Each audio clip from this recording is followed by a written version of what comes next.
Hi guys, welcome to Retirement with Louie, and today I want to talk about disasters in retirement.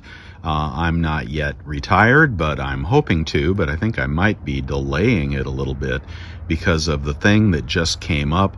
Hopefully this doesn't happen to you, but here I am in my retirement home. We purchased this 2-3 years ago, and it's a beautiful little homestead, which is perfectly adequate for us, and came with a bit of land, etc.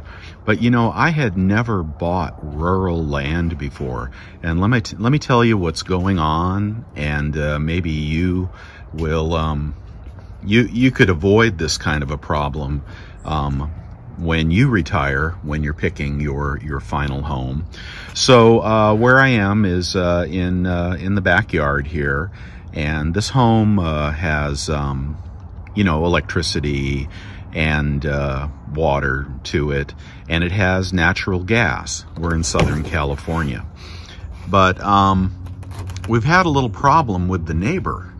All right, here I am in the front yard, which is actually the driveway. And this neighbor up on the hill, first of all, to orient you, we have a private road. Okay, I don't know if any of you live off of private roads, but this road is about, I don't know, about 300 feet, and it goes down the hill and it goes out to a main drag. And there is an easement here on this road that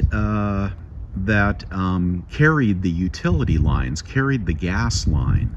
And apparently my neighbor from up the way, a newer neighbor who wants to develop his land, has told us that our gas line is on his property.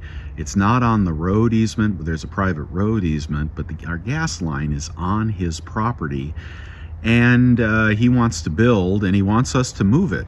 And apparently, even though it's been this way for 40 years, he has legal authority to make us move our gas line.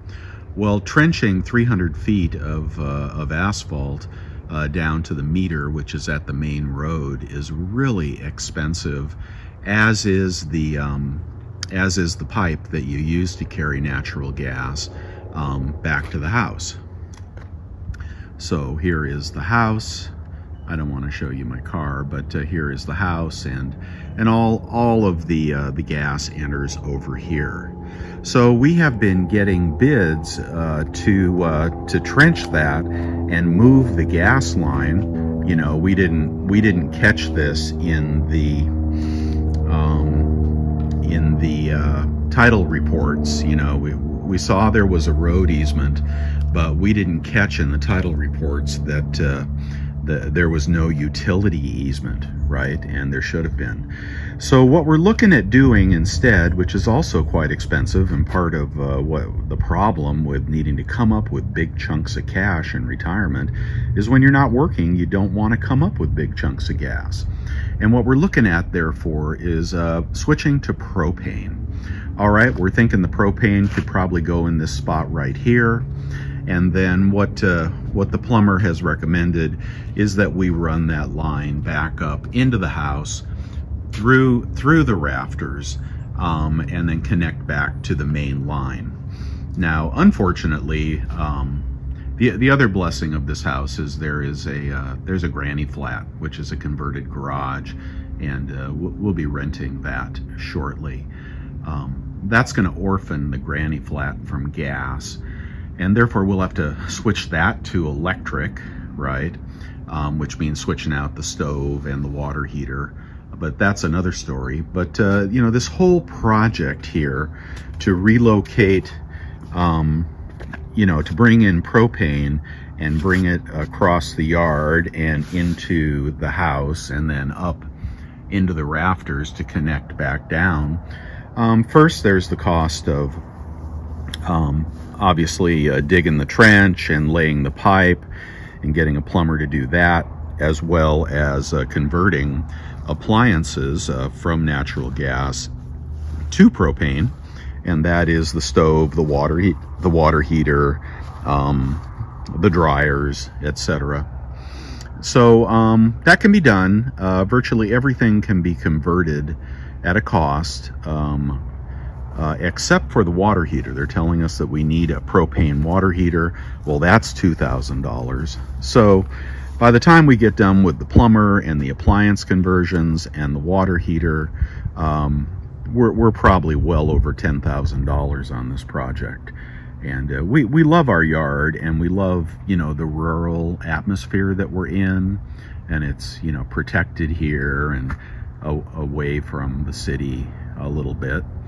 But this is the kind of thing that in retirement, you just don't want these giant expenses, whether it be, you know, a new roof or new plumbing. We just finished, you know, the complete project for the solar on the roof, which makes me very happy. I'm glad we were able to do that and get away from the electric company, because they keep raising their prices. And I understand that, you know, gas prices may increase as well. However, I'm not that sad about losing natural gas. I think it's going to be, propane's going to be cheaper over the long run, because we won't be subject to all of the levies and charges, and they're going to have a income tax basically on your utilities where we live. The more you make, the more you pay, etc. And in bringing in a tank, we want to bring in about a 500-gallon tank. We'd like to buy that tank and own it, and then shop our propane at the time of year when propane costs less. And if you're not committed to a propane company, you can just shop for the best price. That's the other thing that I've gathered from watching videos on YouTube is propane gives you some flexibility if you're not locked into one company. But there's an example of something that can just jump up and get you. So before you head into retirement, I would recommend you take a good look at your home and your roof and your plumbing and everything that could go wrong, and handle that stuff before you get to retirement. This is going to delay me a little while, but anyway, what are you going to do?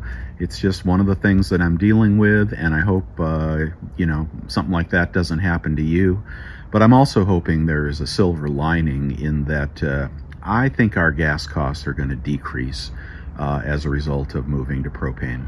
But what do you think? And has anything like that ever happened to you? Truly unexpected home repairs? Because you know, I love our home, and I really like lots of things about it. But you know, buying an older home, boy, you just really have to be careful that you have examined the title policy, and you understand that when you're in a rural area, things are different. There are different considerations. For example, this lot behind us, it could not be developed in the past because the septic won't perk down there. It's too low. However, they've got new septic technology, which now renders this entire countryside here buildable to home builders, and they will be eventually building down there. So we're gonna have spec homes down behind us, which, you know, increases the value of our property. But that's something else that changed that I really did not expect. It also means that we could probably develop our bottom acre if we ever wanted to. So there's a silver lining there as well. But anyway, I don't know, maybe there's some things there that you haven't considered that could happen to you, or things you can look out for when you're finding your vacation home. Okay guys, that's Louie. That's all I have for today. We'll see you next week on Retirement with Louie. If you like this video, please give it a thumbs up so I can build a little community here. I'll do videos once a week about retirement, and throughout the week on other matters, but this is my retirement segment. Thanks for coming along. See you next week.